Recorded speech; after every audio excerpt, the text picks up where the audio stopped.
एक बेरोजगार शिक्षक था। वो नौकरी तलाशने के लिए काफी कोशिश कर रहा था, लेकिन उसे नौकरी मिल ही नहीं रही थी। यह शिक्षक भगवान में बहुत आस्था रखते थे। अपने साथ कुछ अच्छा हो या बुरा, वो सारी बातें भगवान से किया करते थे। कुछ अच्छा होता तो धन्यवाद देते और कुछ बुरा होता तो भगवान से शिकायत भी करते। उनका अभी स्ट्रगल का दौर चल रहा था, तो वह भगवान से शिकायत करते रहे थे। कहते कि भगवान, मुझे नौकरी क्यों नहीं दिलाते हो, क्यों मुझे परेशान करते हो। थोड़े दिनों बाद ही शिक्षक को एक कस्बे में सरकारी नौकरी लगी। शिक्षक ने तुरंत भगवान को धन्यवाद दिया और उनका आभार माना, लेकिन दिक्कत यह थी कि स्कूल गांव में था और उनका रहने का इंतजाम कस्बे में किया गया था। उनके मकान से स्कूल तक का अंतर 5 किलोमीटर था। शुरुआती दिनों में पैसे न होने की वजह से उन्हें अक्सर इतना लंबा अंतर पैदल ही चलना पड़ता था। कभी कभी उन्हें रास्ते में कोई वाहन दिख जाता तो उससे लिफ्ट मांग लिया करते, लेकिन ऐसा बहुत कम होता था। शिक्षक ने तय किया कि सबसे पहले वह पैसा जमा करके एक मोटरसाइकिल लेंगे। उन्होंने बड़ी कसर करके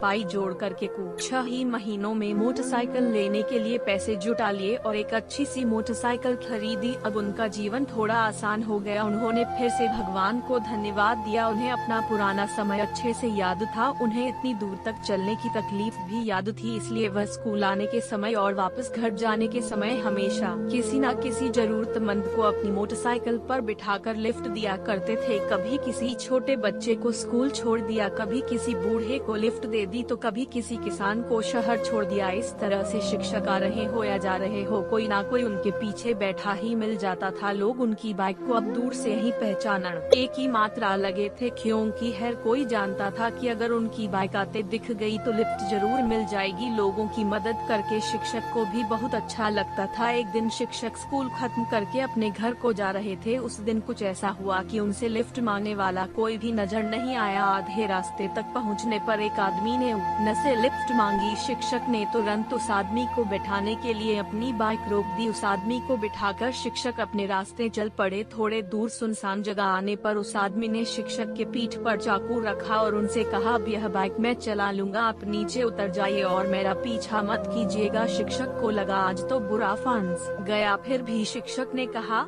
दोस्त, तुम चाहे तो यह बाइक ले लो, जहाँ जाना है चले जाओ, लेकिन इस बात का जिक्र कभी किसी से मत करना, क्योंकि इस रास्ते पर वैसे ही बहुत कम लोग गाड़ियों से जाते हैं और उनमें से भी बहुत कम लोग किसी को अपने साथ बैठाते हैं। अगर इस बात का पता लोगों को चल गया तो वे दूसरों को लिफ्ट देना बंद कर देंगे। उन लोगों का एक दूसरे पर से भरोसा उठ जाएगा। मैं भी इस बात का जिक्र किसी से नहीं करूँगा। शिक्षक की बातें सुनकर एक बार तो उस लुटेरे का दिल भी पसीज गया, लेकिन फिर उसने सोचा कि मैं कहा इसकी बातों में आ रहा हूँ। उसने बाइक ली और वहाँ से चलता बना। शिक्षक जैसे तैसे फिर पैदल चलकर अपन एक ही मात्रा घर तक पहुँचा और घर पहुँचकर भगवान से शिकायत करने लगा, क्या भगवान फिर से मुझे वहीं पर लाकर खड़ा कर दिया। शिक्षक उस रात बिना खाना खाए ही सो गया। सुबह शिक्षक जब नींद से जागा तो उसने देखा कि उसकी मोटरसाइकिल उसके आंगन में खड़ी है और उस पर एक चिट्ठी चिपकी हुई है। शिक्षक ने बड़े आश्चर्य से अपनी बाइक से उस चिट्ठी को निकाला और उसे पढ़ने लगा। चिट्ठी उसी चोर ने लिखी थी जिसने उनसे यह बाइक छीनी थी। उसने लिखा था कि मास्टर जी, मुझे माफ कर दीजिए जो मैंने आपकी बाइक चुराई। यह बाइक तो कोई सेलिब्रिटी की तरह है। जैसे लोग किसी बड़ी सेलिब्रिटी को दूर से ही पहचान लेते हैं, उसी तरह हर कोई दूर से ही इसे पहचान न ले रहा था। मैं जहाँ भी जा रहा था लोग मुझे रोककर इसके बारे में पूछते थे और तरह तरह के सवाल करते थे। मैं इस बाइक को क्यों चला रहा हूँ, या मास्टर जी की बाइक आपके पास क्या कर रही है। मैं बहाने बनाते बनाते थक गया, लेकिन लोग सवाल करते करते नहीं थके। मुझे पक्का यकीन है अगर थोड़े दिन यह बाइक मेरे पास रही तो मुझे जरूर जेल जाना पड़ेगा, इसलिए मैं यह बाइक आपको वापस लौटा रहा हूँ। चिट्ठी पढ़ते पढ़ते मास्टर जी की हंसी छूट गई और उन्हें यकीन हो गया कि उन्होंने जितनी भी भलाई की है उसका फल भी उनको भला ही मिला है। उन्होंने फिर से भगवान को धन्यवाद दिया और फिर से लोगों की मदद में लग गए। दोस्तों, यह कहानी हमें सिखाती है कि कर भला तो हो भला। दूसरों की मदद करेंगे तो भगवान भी आपकी मदद करेगा। दूसरों का भला करेंगे तो आपका बुरा कभी नहीं होगा। तो दोस्तों, आपको ये कहानी कैसी लगी हमें कमेंट करके जरूर बताइए। दोस्तों, ऐसे ही कहानियाँ रोजाना सुनने और देखने के लिए राज स्टोरी चैनल को सब्सक्राइब जरूर कर लीजिए। धन्यवाद।